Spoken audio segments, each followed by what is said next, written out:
Hi, I'm Karen Mashers. Welcome to the Coastal Kitchen Online. Today we're making caramel apples. I've tried two recipes this past week, and one was with the caramels that you melt in saucepan, and the other is with a kit that comes from our sponsor Food Lion. It's called the Caramel Apple Kit. It comes with the sticks, it comes with caramel powder, and it has everything you need to make wonderful caramel apples. Let's start. The first thing that I'm going to do is take my pot with my candy thermometer, and I'm going to put all of this into my pot, all the works. We're going to put in the milk at the same time. I haven't made caramel apples in a long time, and I really had a lot of fun.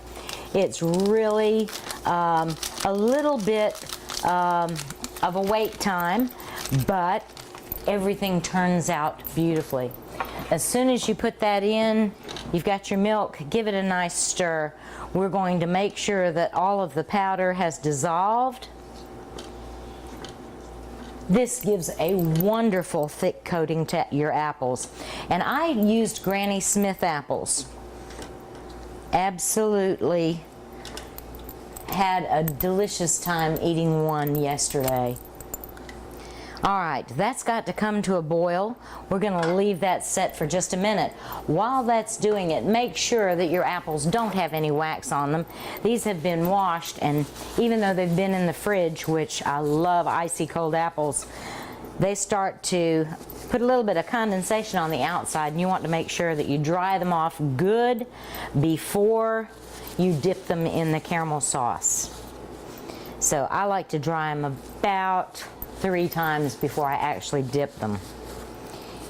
And all you have to do is take the middle stem out, push your stick in, and it's ready to go. I've got some pecan pieces, and I've got some chocolate jimmies, and you can put them in any of the toppings you like. You can mix them up, you can use both. It's how you like it. I've also got a pan that I've already greased with a little tiny bit of butter. This will keep them nice and cool in the refrigerator and unstickable. So let's get back to our pot.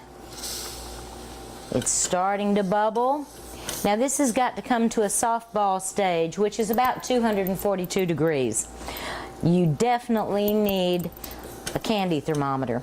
If you don't have a candy thermometer, softball stage is when you take 1 drop of whatever you're making in the candy line, drop it into a little bit of water, and if it comes out and you can form it into a soft ball, that's how you want it. Okay, we're going to pull this down just a little bit. All of that has been melted. We're putting in 2½ cups of sugar just by the recipe directions, and I'm going to start it in and give it a good stir as I go.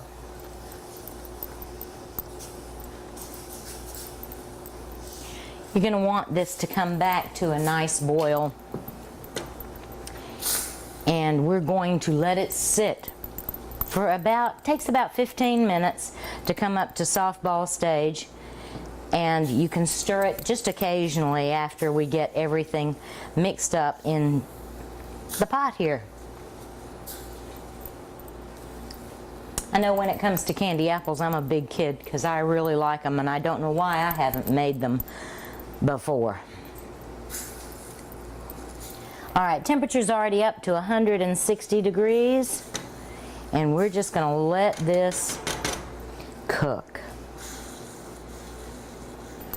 We've reached 242 degrees, which is softball stage.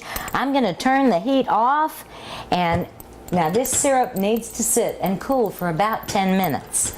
So we're going to let that cool and get ready to put our apples into the caramel. All right, our syrup has rested for 10 minutes. We've got caramel. And I'm gonna take an apple and I'm putting this on its side so I can get a good twist and get that caramel all the way down. What you want to do is you want to give it a nice turn so it drips off and all the excess drips back into the bowl. We're going to shake it just a tiny bit.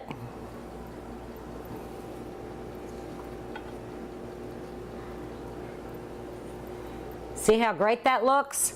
Okay, now this is the time when if you're going to put it in the nuts, give it about 5 seconds and let's squish it in. Right down on your buttered sheet, and let's go for number 2.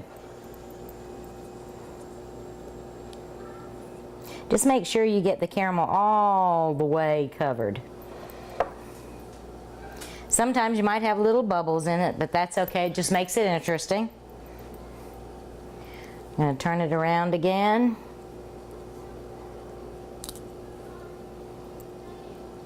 Make sure that all the excess comes off.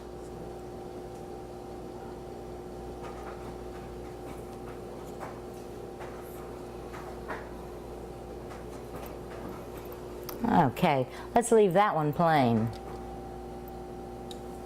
And you just keep doing and making until you're done. This recipe usually will make about 10 medium-sized Granny Smith apples. And the Granny Smiths are a little bit tartar, a little harder to the bite, which makes it a real treat. I have used Red Delicious.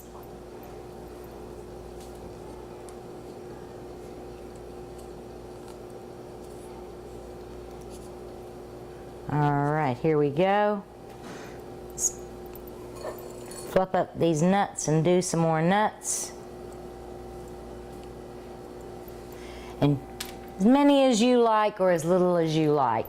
Have a wonderful holiday. Join us again at the Coastal Kitchen. You can find us on Facebook by searching for the Coastal Kitchen and find us at atmctv.com.